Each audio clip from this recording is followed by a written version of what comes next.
Oh, January movies.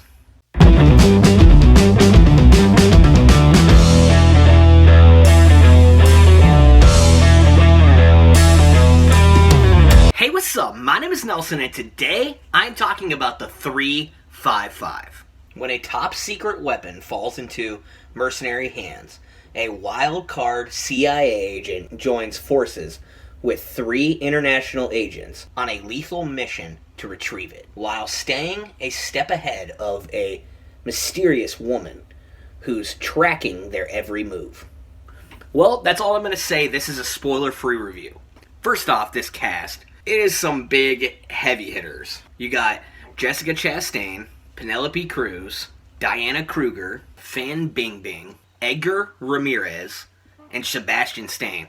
This was a real big ensemble of very, very well-known actors and actresses, and they all, for the most part, did really, really well. But the biggest standout for me in this movie is Lupita Nyong'o. She just kind of, for me, stole the room every time she was every time she was in the room. She just stole the show for me in this film. And I really did like Jessica Chastain's performance, which I was really excited to see her because she's such a great actress, especially after seeing like Eyes of Tammy Faye. But this, honestly, for her, wasn't her strongest performance, and it doesn't have to do with just her in general, but I did for the most part like the way this movie looked, and a lot of the action scenes really did work, and them all working together, they all had very great chemistry. And all these, great actors and actresses out there, even smaller roles like Sebastian Stan's role, and him and Jessica Chastain, they really did work very, very, very well together. So a lot of these performances really did work out for me. I did like that they had a agent for each country. I thought that was really, really cool. I mean, I thought that was a really, really cool thing. I wish they would have leaned on it a little bit more, maybe talked about it a little bit more, but it was a really, really cool thing to put in a movie. But I like the way this movie looked, just like the coloring of the movie, the color palette of the movie.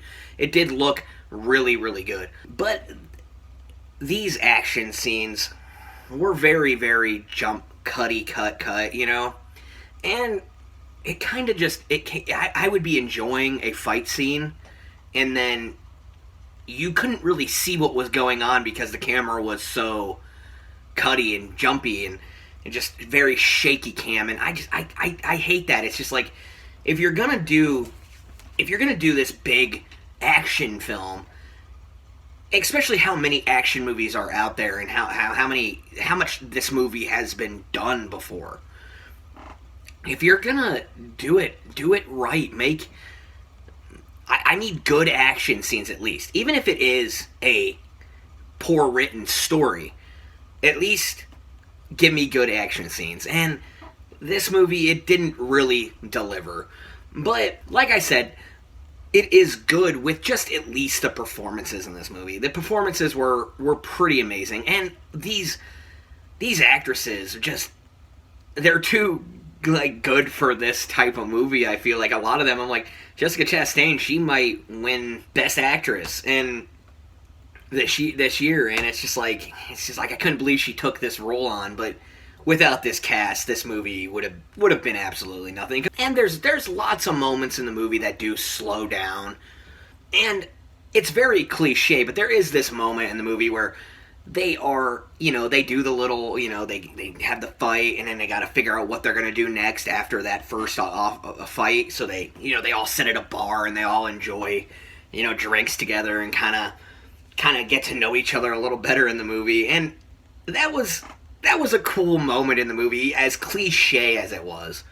That was probably one of my favorite parts, definitely my favorite part of the movie. And it did drag quite a bit, too. Like, this movie has a run time of 2 hours, and I feel like you could have just cut off about a half hour of it with some of the stuff that happens in this movie.